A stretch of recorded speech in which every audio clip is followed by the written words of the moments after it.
प्रिय छात्रों, आज अरावली के बारे में थोड़ी इससे पहले मैंने आपको बेसिक जानकारी दे दी थी, परंतु इसके बाद अरावली का भौतिक स्वरूप क्या रहा है और उसको कितने भागों में विभाजित किया गया है, इसकी संबंध में मैं आपको और आगे जानकारी दे रहा हूँ कि अरावली को हमने अपने पहले ही मैंने आपको बता चुका हूँ कि अरावली का जो विभाजन होता है वो विभाजन का आधार क्या रहता है, ऊंचाई। और ऊंचाई के अनुसार इसको तीन भागों में डिवाइड किया है। फर्स्ट दक्षिण अरावली, सेकंड मध्य अरावली और थर्ड है उत्तर अरावली। अर्थात ऊंचाई का जो क्रम है वो इसी प्रकार से है कि सबसे ऊंचा यानी सबसे ऊंचा भाग और सबसे मध्यम भाग और सबसे नीचा भाग। तो इसी अनुसार से अरावली को भी ऊंचाई के अनुसार ऊंचाई वाला क्षेत्र ये इस प्रकार से फर्स्ट, सेकंड और ये थर्ड, इस प्रकार से तीन भागों में इसको विभाजित किया गया है। अरावली के इस भौतिक विभाजन के पीछे यही उद्देश्य रहता है कि अधिकतम से अधिकतम जानकारी और उसको अध्ययन किया जा सके। इसी संबंध में सबसे पहले जो मैं आपके समक्ष जो प्रस्तुत कर रहा हूँ वो है दक्षिण अरावली। दक्षिण अरावली वह प्रदेश है जो अरावली का मुख्य आधार कह सकते हैं, मुख्य जिसका रूप कह सकते हैं, मुख्य इसकी विभिन्नता बना सकती है, अरावली का मुख्य माना जाता है। और इस दक्षिण अरावली में ही राजस्थान के सबसे ऊंचे स्थान यहीं पर पाए जाते हैं और इसका जो आरंभ होता है वो सिरोही से, ये जो इसका जो पूरा क्षेत्र माना जाता है सिरोही से राजसमंद की पहाड़ियों तक का यह क्षेत्र आप इसमें सम्मिलित किया जाता है।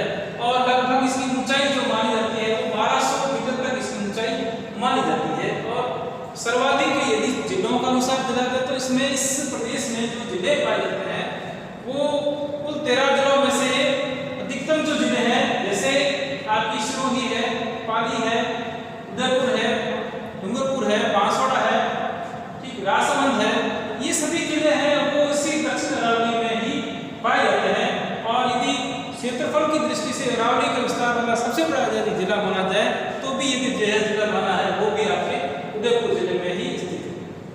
यह क्षेत्र पाया जाता है या हाइट के अनुसार औसत ऊंचाई वाला क्षेत्र भी इसी उदयपुर में ही।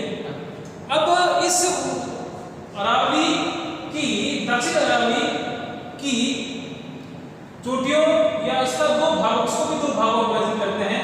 एक तो है आबू वाला भाग या आबू खंड जिसे कहते हैं, दूसरा है मेवाड़ का क्षेत्र जिसे मेवाड़ की पहाड़ियों के नाम से भी हम लोग जाना जाता है। आबू का खंड है वो सिरोही जिले में अधिकांश पूरा का पूरा भाग है वो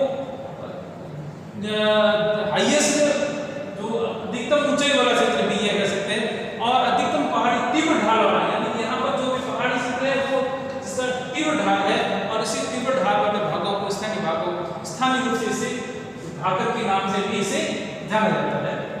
ये आबू खंड है।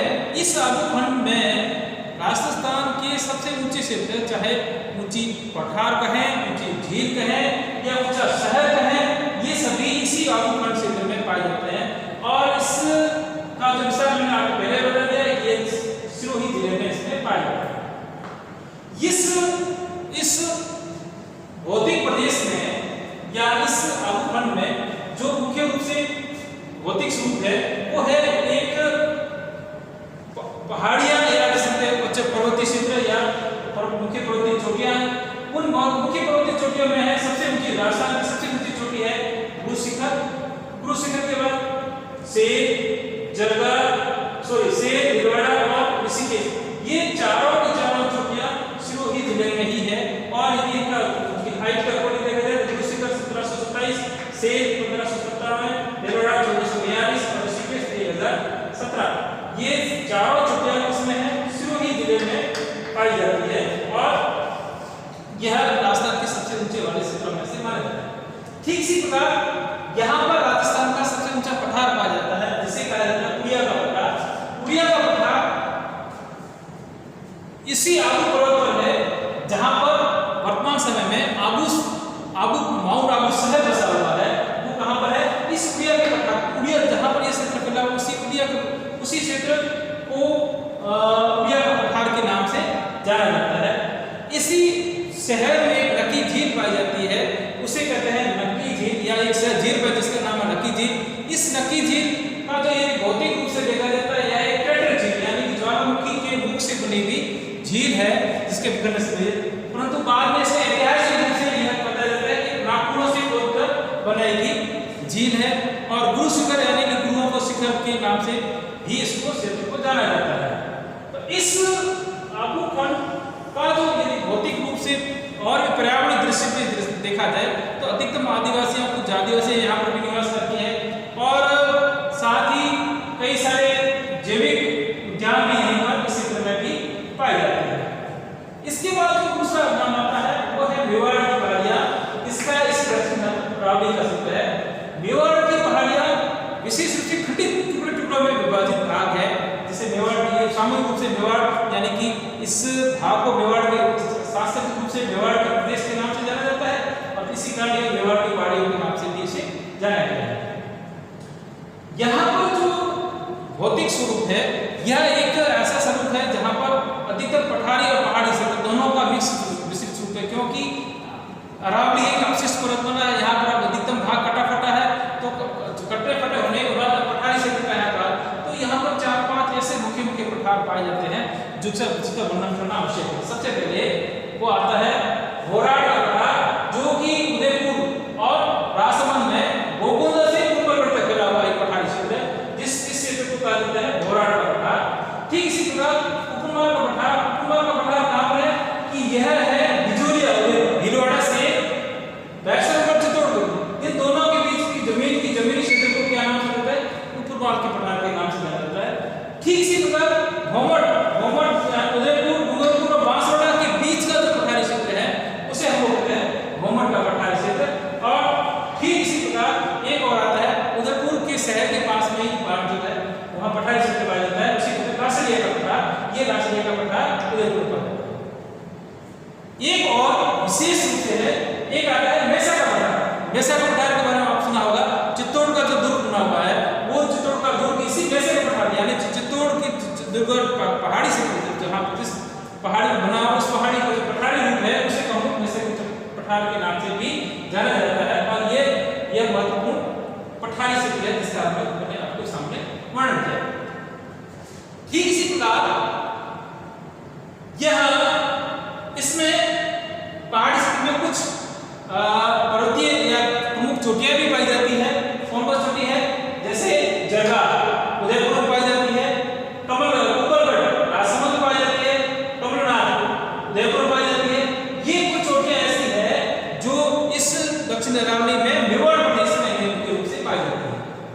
ध्यान रखिए इसके बीच में आवागमन या इन पहाड़ियों के बीच में एक विशेष छोटे छोटे दर्रे पाए जाते हैं या नाल, जिसे स्थानीय भाषा नाल कहते हैं, वो नाल भी या नाल भी इसमें महत्वपूर्ण है। इसमें जो मुख्य जो दर्रे पाए जाते हैं वो है बेसुरी के नाल, सोमेश्वर दर्रा, कमलीनाथ दर्रा, कमलीघाट, गोरम घाट जहाँ पर उदयपुर जोधपुर रेल लाइन के द्वारा जाया जाता है, और देवारी का दर्रा, हाथीघाट दर्रा, फुलवानी का नाल, उदयपुर, ये सभी दर्रे हैं वो इसी दक्षिण अरावली के मुख्य केंद्र या प्रमुख दर्रे के रूप में जाने जाते हैं। ये जो भौतिक प्रदेश है यह भौतिक प्रदेश अपने आप में एक विशिष्ट सांस्कृतिक स्थिति भी है।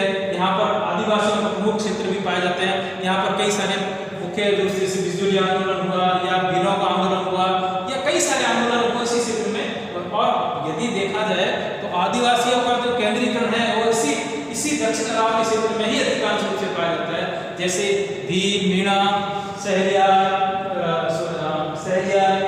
ये कई सारी जनजातियां वो भी इसी अरावली क्षेत्र में पाई जाती है।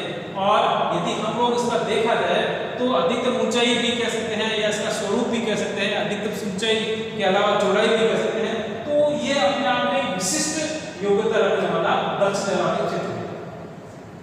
इसके बाद आते हैं मध्य अरावली। मध्य अरावली का जो आरंभ माना जाता है वो मुख्य रूप से राजसमंद की पहाड़ियों से सांबर के बीच का क्षेत्र, और अधिकांश जो क्षेत्र माना जाता है वो अधिकांश एरिया वो आया है वो आपके अजमेर जिले में ही पाया जाता है। और राजस्थान का यदि इसके संबंध में और भी यदि विशिष्ट रूप से कहें कि राजस्थान सीमित क्षेत्र में ही फैला हुआ है, जिसे कहा जाता है मध्य अरावली क्षेत्र। यह इस भाग में अरावली का जो रूप हो जाता है वो संकरी हो जाती है, अर्थात चौड़ाई हो जाती है, और चौड़ाई लगभग आपके 20 से 30 किलोमीटर तक ही रह जाती है। और यदि हाइट के अकॉर्डिंग देखा जाए तो यहाँ पर जो हाइट पाई जाती है वो 400 से 600 मीटर तक की हाइट पाई जाती है। और इसके अलावा प्रमुख चोटियों के रूप में यदि देखा जाए तो चारों जितनी प्रमुख चोटियां हैं वो सभी चोटियां हैं वो अजमेर जिले में ही स्थित है। जैसे ताड़गढ़ 935 मीटर, नागपहाड़ी 795 मीटर, तारागढ़ वो आपके 870, ताड़गढ़ खुला बना हुआ है, तारागढ़ फोर्ट, ये सभी मुख्य चोटियां, ये चारों चोटियां, ये तीनों चोटियां ये वो है आपके इसी अजमेर जिले में स्थित है। इसके अलावा कुछ दर्रे भी पाए जाते हैं, जैसे सुरागा, शिवपुरी दर्रा, रनिया दर्रा, पखरिया दर्रा, पीपली दर्रा। ये तो चारों सभी जो दर्रे हैं वो तो है अजमेर में, परंतु इसमें एक बड़ा दर्रा आता है वो मध्य अरावली का, वो पाली जिले में पाया जाता है। ये तो आपका है मध्य अरावली का इसका। और इसके अलावा जो तीसरा जो भौतिक स्वरूप आता है वो भौतिक स्वरूप है आपके इसी का उत्तर अरावली से तात्पर्य आपका सांबर झील से ऊपर उत्तर पूर्व की ओर जो फैला हुआ भाग वो पूरा का पूरा उत्तर अरावली के नाम से जाना जाएगा। यद्यपि इसका जो विस्तार जो है वो विस्तार तो आपके 3 जिलों में ही फैला हुआ है, जयपुर, अलवर और दौसा, परंतु कुछ भाग यहाँ पर पाए जाते हैं, जैसे सीकर में भी पाई जाती है और झुंझुनू में भी पाई जाती है। और ये जो कुछ बातम है, परंतु छोटी कटी फटी होने के कारण इन जिलों में इसका विस्तार है। और कटी फटी के साथ अपन ये नहीं कह सकते हैं कि इनका विस्तार इसमें नहीं है। इसकी ऊंचाई यहाँ पर अरावली की सबसे ऊंचाई कम ऊंचाई वाली ऐसे कम है माना जाता है, परंतु कुछ चोटियां भी ऐसे जैसे उमरागढ़ सीकर की है वो 1055 मीटर है, वो है 960 है, वो 770 है, भेरा 732 है। ये सभी चोटियां, और यदि इन दोनों को देखा जाए ऊंचाई, औसत ऊंचाई यहाँ पर कम है, परंतु कुछ चोटियां ऐसी जिनकी ऊंचाई 1055 के आसपास भी पाई जाती है। इस अरावली क्षेत्र में कोई दर्रा नहीं है, परंतु कुछ चोटियां हैं, चोटियों के बारे में मैंने आपको बता दिया। ये जो है ये अरावली, इसके अलावा यहाँ पर इस अरावली जोन में विभिन्न प्रकार के प्राणी जैसे शीतला माता हुआ, या फिर सरिस्का हुआ, या फिर अन्य आपके जैविक उद्यान हुए, नाहरगढ़ हुआ, ये सभी जैविक उद्यान कह सकते हैं या बायोलॉजिकल प्लांट, या तो वो सभी इसी क्षेत्र में ही पाए जाते हैं। ये तो थी आपके राजस्थान में अरावली के संदर्भ में मुख्य रूप से